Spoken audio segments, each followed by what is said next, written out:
Desde el umbral del capítulo 47, somos testigos de un momento que trasciende lo político o familiar. Jacob e Israel se establecen en Egipto. Este episodio, lejos de ser una simple anécdota migratoria, es una escena cargada de implicaciones teológicas. El patriarca llega a tierra extranjera no como un fugitivo, sino como parte del plan soberano de Dios, orquestado desde mucho antes, incluso desde la promesa hecha a Abraham de que su descendencia sería extranjera en tierra ajena. Génesis 15:13. Este movimiento de Canaán a Egipto representa una transición decisiva en la historia de la redención. Es, en esencia, un nuevo éxodo anticipado, donde el pueblo de Dios entra a una tierra que no es suya, pero en la cual florecerá bajo la mano providente del Altísimo. Dios no los traslada por casualidad, sino con un propósito: preparar el terreno para que una familia se convierta en nación. Y así, Génesis 47 comienza con la solemnidad de una audiencia real. La escena se abre con la entrada de José al palacio egipcio, no solo como funcionario, sino como hijo que aboga por su padre, como mediador que enlaza dos mundos, el del poder humano y el de la promesa divina. Entonces vino José y lo hizo saber a Faraón y dijo: «Mi padre y mis hermanos han venido de la tierra de Canaán, y he aquí, están en la tierra de Gosén». Génesis 47:1. La acción es inmediata, respetuosa y deliberada. José había anticipado todo. Génesis 46:31-34. Desde la ubicación en Gosén hasta la forma de presentación, este detalle revela su sabiduría política y su temor de Dios. No improvisa, actúa con integridad. Lo que se desarrolla ante Faraón no es simplemente un trámite de migración, sino una manifestación de la providencia divina que orquesta los detalles para preservar la vida del linaje de la promesa. Como administrador fiel, José no utiliza su posición para glorificarse, sino para bendecir a su familia y cumplir el propósito de Dios. El gesto de presentar a 5 de sus hermanos es intencional. Génesis 47:2 nos dice: «Y de los hermanos de él tomó 5 varones y los presentó delante de Faraón». No sabemos cuáles eligió, pero la tradición judía y algunos comentaristas sugieren que eran aquellos con apariencia modesta, con el objetivo de evitar sospechas o excesiva atención militar.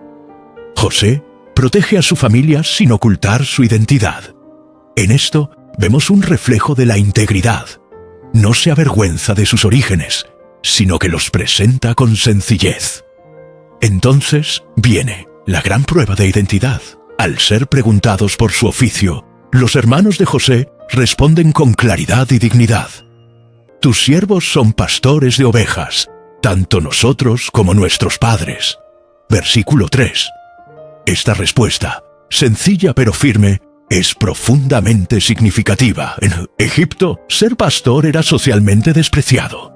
Génesis 46:34. Reconocerlo abiertamente podría haber sido considerado imprudente o contraproducente.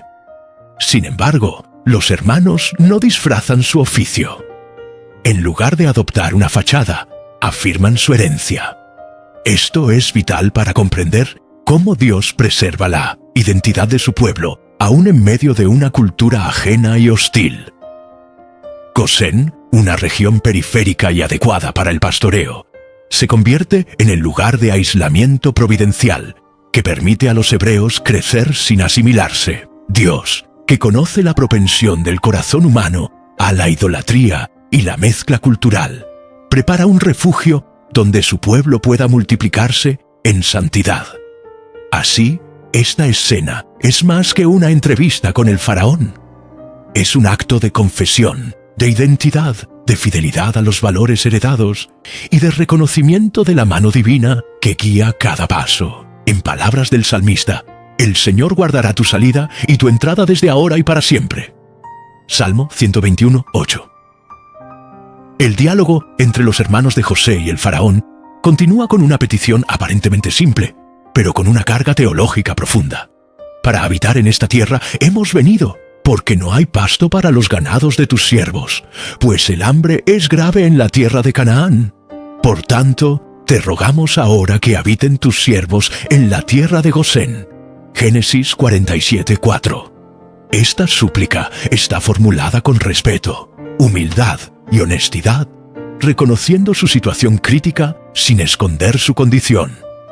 Sin embargo, lo que podría parecer una estrategia para sobrevivir a la hambruna, en realidad es una pieza clave dentro del gran rompecabezas del plan divino, el mismo Dios que años antes le reveló a Abraham. Ten por cierto que tu descendencia morará en tierra ajena y será esclava allí. Génesis 15:13. Está cumpliendo esa palabra, aunque aún no se perciba como esclavitud.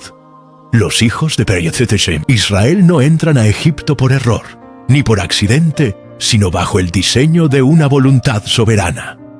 Gosén, por tanto, no es solo una tierra fértil para pastores, es una tierra apartada. Génesis 46:34.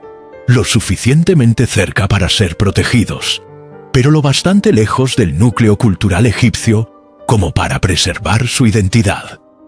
En este terreno aislado, rodeado de idolatría pero sin contaminarse, el pueblo crecerá. La aparente marginalidad de Gosén es en realidad su mayor bendición. Es un vientre simbólico donde se gesta la nación de Israel.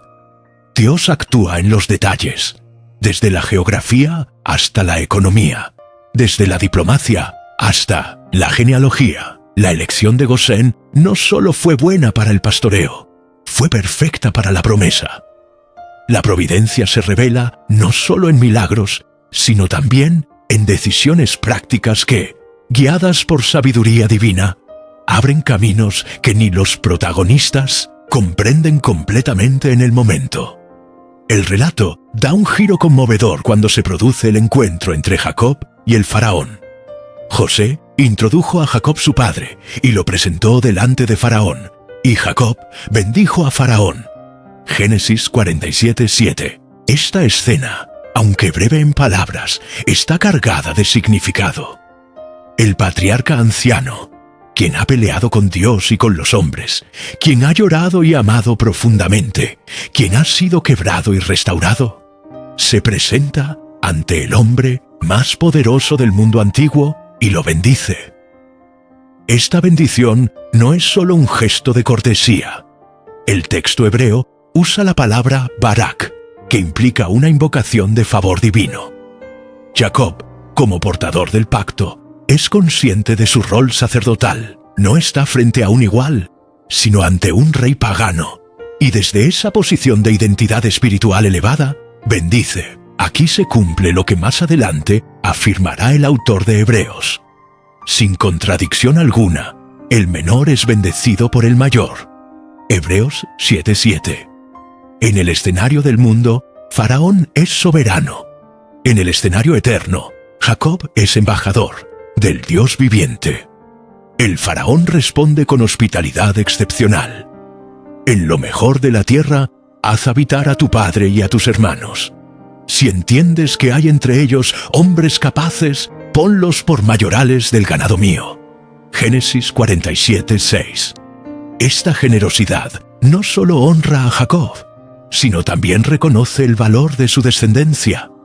Es una muestra de cómo la fidelidad de José, hijo obediente, administrador sabio, siervo justo, ha abierto puertas de bendición para toda su familia. Esto encarna el principio de Proverbios 27. El justo camina en su integridad. Bienaventurados serán sus hijos después de él. Esta interacción entre Jacob y Faraón prefigura un principio eterno. Cuando los hijos de Dios viven con integridad, sabiduría y fidelidad, sus vidas se convierten en canales de bendición, incluso para imperios ajenos. No es necesario dominar el poder terrenal para ejercer influencia espiritual. A veces, basta con caminar con Dios para que reyes se inclinen ante la bendición divina. El diálogo entre Jacob y Faraón continúa con una pregunta que revela una de las reflexiones más profundas del patriarca. ¿Cuántos son los días de los años de tu vida?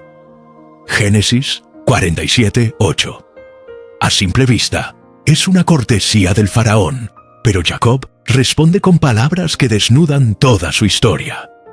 Los días de los años de mi peregrinación son 130 años. Pocos y malos han sido los días de los años de mi vida. Versículo. La palabra que Jacob escoge no es accidental. Peregrinación no dice simplemente vida, sino mi andar como extranjero. Jacob se ve a sí mismo como alguien de paso. Sus muchos años, 130 hasta ese momento, no le parecen suficientes ni gloriosos, sino breves y difíciles. Ha vivido mucho, pero ha sufrido más. La pérdida de Raquel, la rivalidad con Esaú, los engaños que cometió y sufrió, el aparente luto de José. Todo eso le pesa al hablar. Y sin embargo, esta confesión no es amarga, es lúcida. Jacob reconoce la fragilidad de la vida humana y la grandeza de la fidelidad divina. Su testimonio es el de un alma que ha luchado con Dios. Génesis 32:28. Y ha aprendido que, aun en la aflicción, Él permanece. Esta declaración conecta con la visión del Nuevo Testamento, cuando Hebreos 11:13 afirma: conforme a la fe, murieron todos estos sin haber recibido lo prometido, sino mirándolo de lejos, confesando que eran extranjeros y peregrinos sobre la tierra. Jacob, en su ancianidad, encarna la sabiduría de quien ha transitado el desierto del quebranto y ha encontrado oasis de gracia. Sus palabras nos enseñan que una vida larga no siempre es una vida fácil, pero puede ser una vida profunda, significativa y adoradora.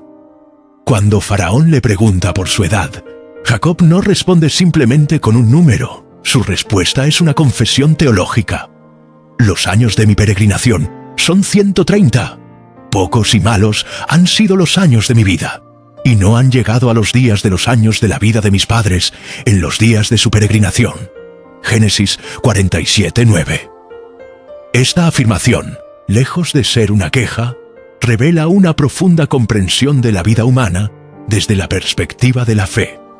Jacob utiliza el término peregrinación en lugar de vida para describir su existencia. Esta elección de palabras no es casual. Indica que Jacob no se considera un ciudadano permanente de esta tierra, sino un viajero, alguien en tránsito hacia un destino eterno, al igual que sus padres, Abraham e Isaac.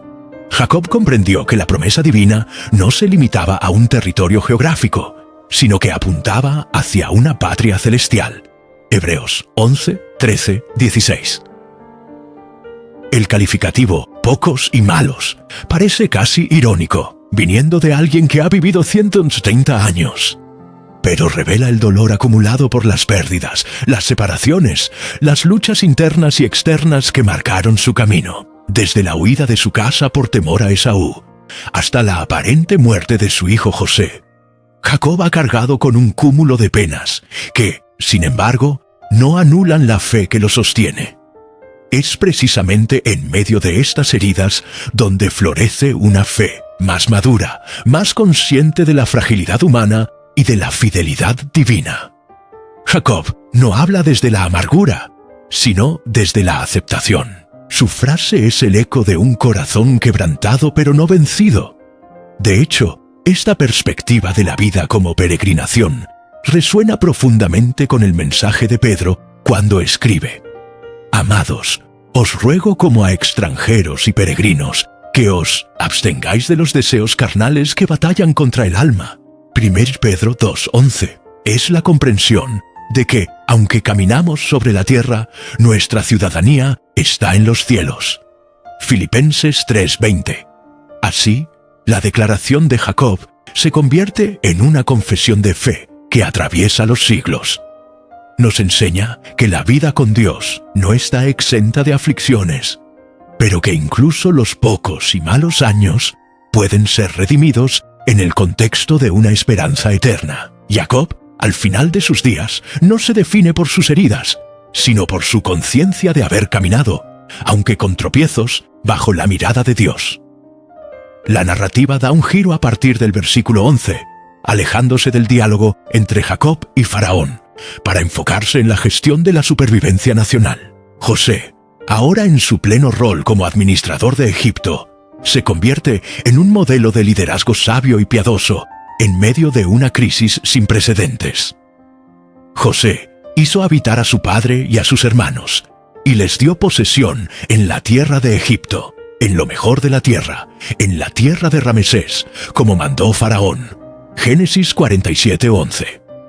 Aquí, José actúa con previsión y cuidado, asegurando que su familia, los portadores de la promesa divina, estén protegidos y bien establecidos. No se limita a darles un refugio temporal, sino que les otorga posesión, un acto legal que garantiza estabilidad y continuidad.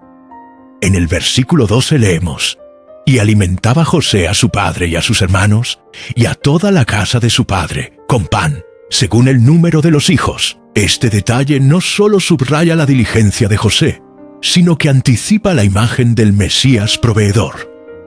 Así como José distribuye el pan durante el hambre, Cristo, el verdadero pan de vida, se entregaría para alimentar espiritualmente y tejendo la humanidad. Juan 6:35. José encarna, en su función temporal, un anticipo de la obra redentora de Jesús. Sin embargo, el tono cambia abruptamente en el versículo 13.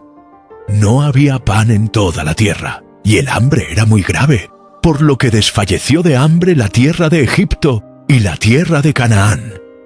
La descripción es cruda. La crisis ha alcanzado su punto más álgido.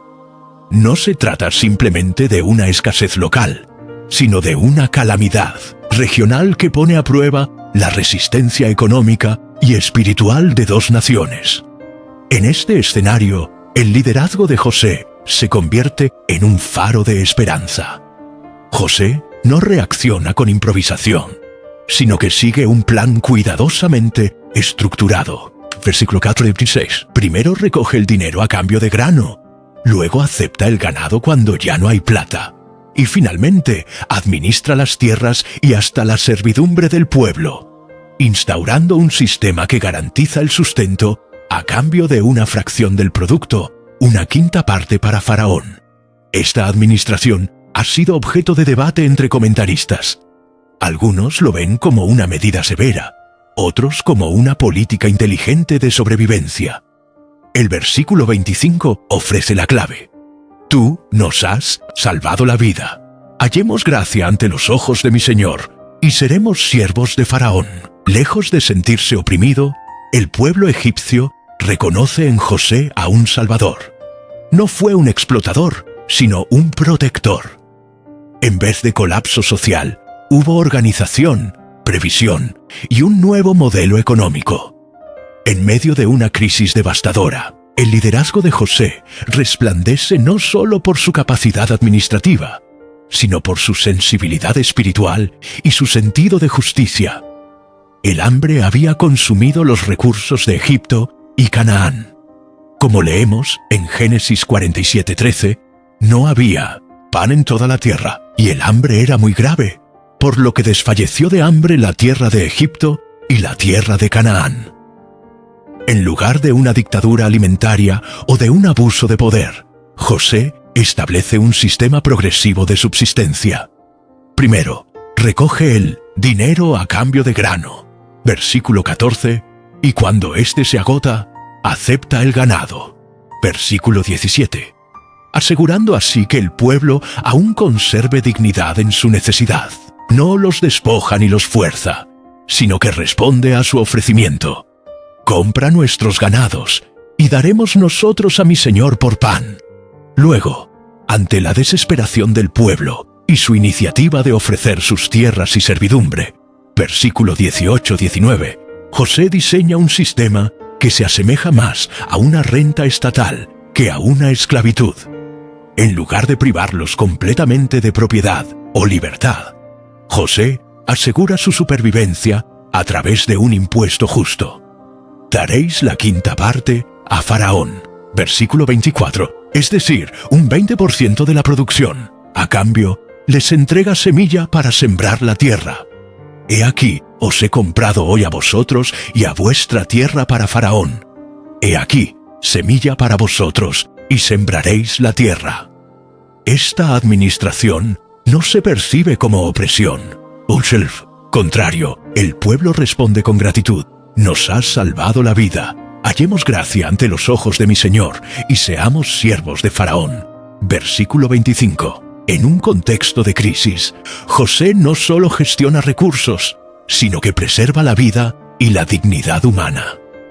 Es un ejemplo del liderazgo que no explota la necesidad, sino que la convierte en oportunidad para servir. Espiritualmente, esta sección nos recuerda que aún en las sequías más duras, Dios levanta a hombres y mujeres que administran con sabiduría, gracia y justicia. José representa al servidor fiel que, aún con poder en sus manos, escoge la misericordia. En tiempos en que el hambre espiritual y moral golpea a las naciones, la Iglesia está llamada a actuar con la misma compasión activa. La quinta parte, ese 20%, también nos recuerda que la bendición implica corresponsabilidad. Lo que Dios nos da no es solo para consumir, sino para sostener a otros. En medio de Egipto, una civilización poderosa pero idolátrica, Dios aparta un lugar fértil y apartado para su pueblo, Gosén. Lo que comenzó como una medida práctica, un lugar apto para pastores, se convierte en símbolo de protección divina y de crecimiento sobrenatural. Como lo leemos en Génesis 47:27, así habitó Israel en la tierra de Egipto, en la tierra de Gosén, y tomaron posesión de ella, y se aumentaron y se multiplicaron en gran manera. Este versículo no solo informa un dato histórico, encierra una verdad espiritual profunda. Israel no solo sobrevive, prospera, no solo se adapta, florece, no solo se multiplica en número, sino en identidad. Aislados del centro del poder egipcio, pero cerca de la mano de Dios, los hebreos se convierten en una nación dentro de otra nación. El cumplimiento de la promesa hecha a Abraham comienza a tomar forma visible. Haré de ti una nación grande. Gemir 12:2. La elección de Gosén también fue providencial. Lejos de los templos, los palacios y las costumbres corruptas de Egipto, el pueblo pudo conservar su fe, sus prácticas y su cultura. Años más tarde, cuando Moisés los convoque a salir, sabrán quiénes son. Gosén fue incubadora de una identidad, no solo un refugio temporal. Para el creyente hoy, Gosén representa aquellos espacios que Dios nos concede en medio de un mundo adverso. El hogar consagrado, la comunidad de fe, el tiempo a solas con Él. Lugares donde, lejos del bullicio de Egipto, podemos crecer, conocerlo y prepararnos para la redención venidera. La escena final de este capítulo destila paz, madurez y propósito. Jacob, ya anciano, percibe que su vida llega al fin. Como dice Génesis 47:9. Y cuando se acercaban los días de Israel para morir, llamó a José su hijo. No hay temor en sus palabras, sino un anhelo profundo. Te ruego que no me entierres en Egipto, mas cuando duerma con mis padres, me llevarás de Egipto y me sepultarás en el sepulcro de ellos. Versículo 30. Jacob entiende que su historia no termina en Egipto. Su cuerpo puede descansar allí un tiempo, pero su alma y su linaje pertenecen a la tierra prometida. Esta petición no es geográfica, es teológica. Es una confesión de fe. Jacob mira más allá del lujo de Egipto, más allá del poder de su hijo José, y se aferra a la promesa de Dios. Canaán, tras Josué, accede con respeto filial. Haré según tu palabra. Pero Jacob, como quien quiere asegurarse de que su último acto será testimonio de su fe, le pide juramento, y la escena concluye con ternura. E Israel se inclinó sobre la cabecera de la cama. Versículo 31. Este gesto, aunque sencillo, es interpretado por Hebreos 11:21 como un acto de adoración. Por la fe Jacob, al morir, bendijo a cada uno de los hijos de José, y adoró apoyado sobre el extremo de su bastón, al final de su vida. Después de haber huido, luchado, amado y sufrido, Jacob se postra en adoración. Esta actitud revela que la muerte no es derrota para el justo, sino coronación. Jacob, el que en su juventud peleó por bendiciones, ahora muere bendiciendo. El que en el pasado huyó de su hermano, ahora reposa en la reconciliación. El que engañó y fue engañado, ahora parte en integridad. Su final no es tragedia, sino testimonio. En los últimos versículos de Génesis 47 se despliega una de las escenas más conmovedoras de toda la narrativa patriarcal. El momento en que Jacob, anciano y cansado, se prepara para morir. No lo hace con desesperanza ni temor, sino con fe activa, consciente y adoradora.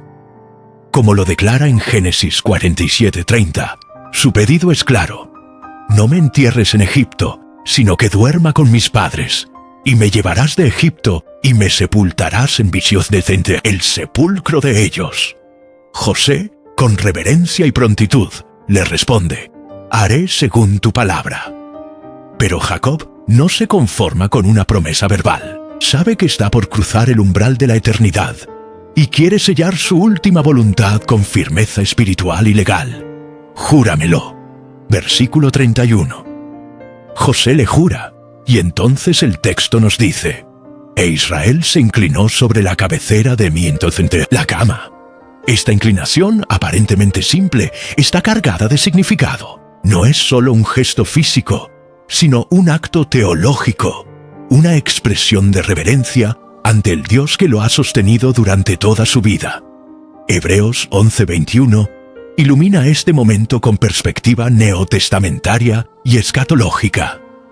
Por la fe Jacob, al morir, bendijo a cada uno de los hijos de José y adoró apoyado sobre el extremo de su bastón, es decir, su postura, ya sea en la cama o sobre el bastón, según las versiones, no es la de un anciano débil que se recuesta, sino la de un adorador que se postra. Jacob, el que nació agarrando el talón, el que luchó con Dios en Peniel, el que huyó, engañó y también fue engañado, termina su camino rindiendo culto. Su historia es una sinfonía de caídas y restauraciones, pero su última nota es un acorde de adoración, y eso es lo que cuenta. Este momento representa la culminación de una vida redimida. No muere renegando, ni aferrado a la tierra de Egipto, ni preguntando por el porqué de sus sufrimientos. Muere confesando con sus actos que su herencia no está en Egipto, sino en la promesa de Dios. Esa es la fe que atraviesa generaciones. Una fe que no necesita pruebas nuevas, porque ha visto suficiente fidelidad divina en el pasado como para confiar en el futuro. La muerte de Jacob no es el final de la historia, es la proclamación silenciosa de una esperanza más grande. Su deseo de ser sepultado con sus padres en Canaán no es nostalgia cultural, sino una declaración escatológica. Él espera la resurrección, espera la consumación de las promesas.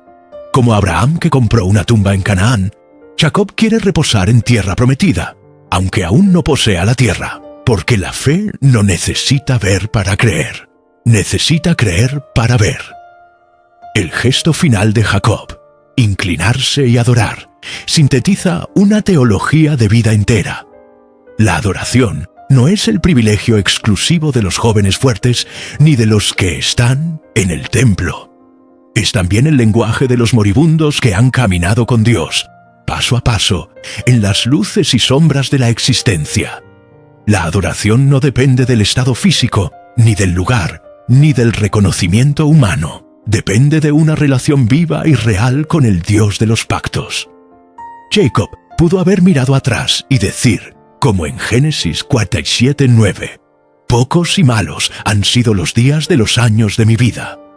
Pero eso no impidió que adorara. ¿Por qué? Porque lo importante no es cuán fácil fue el viaje, sino con quién lo caminamos. A pesar de sus caídas, sus miedos y sus pérdidas, Dios fue constante. Y eso basta. Este capítulo nos recuerda que incluso en Egipto, tierra extraña, símbolo de opresión futura, Dios sigue siendo el mismo. Él guía a su pueblo, lo multiplica en medio de la escasez, le da refugio en medio del peligro y le permite florecer donde parecía que solo habría muerte. Gosén, aunque fuera tierra prestada, se convirtió en tierra de promesa, porque donde Dios está, hay bendición. Nos recuerda también que la fidelidad de Dios no caduca. Aun cuando nuestros caminos han sido largos y duros, Dios ha permanecido. Como lo dijo Jesús a sus discípulos en Juan 14:2. En la casa de mi Padre muchas moradas hay. Voy pues a preparar lugar para vosotros. Jesús mismo, el verdadero hijo de Jacob, nos asegura que la patria definitiva no es esta, sino la que Él ha ido a preparar. Mientras tanto, vivimos en Gosén. No estamos en la tierra prometida aún, pero ya podemos vivir con esperanza. Podemos bendecir como Jacob, servir como José y caminar como peregrinos. Podemos morir adorando, sabiendo que nuestras vidas están ocultas con Cristo en Dios. Colosenses 3:3. Y que las promesas divinas no dependen de nuestra fuerza, sino de su fidelidad. Hoy, cuando Egipto se parece tanto al mundo moderno, con su poder, su riqueza, su idolatría y su distracción, Dios sigue llamándonos a confiar, a adorar, a esperar, porque el Dios de Abraham, Isaac y Jacob es también nuestro Dios. Aquel que cumplió su promesa en Gosén, la cumplirá también en nuestras vidas, que como Jacob podamos decir al final, he visto tu salvación, y como él, adorar hasta el último aliento.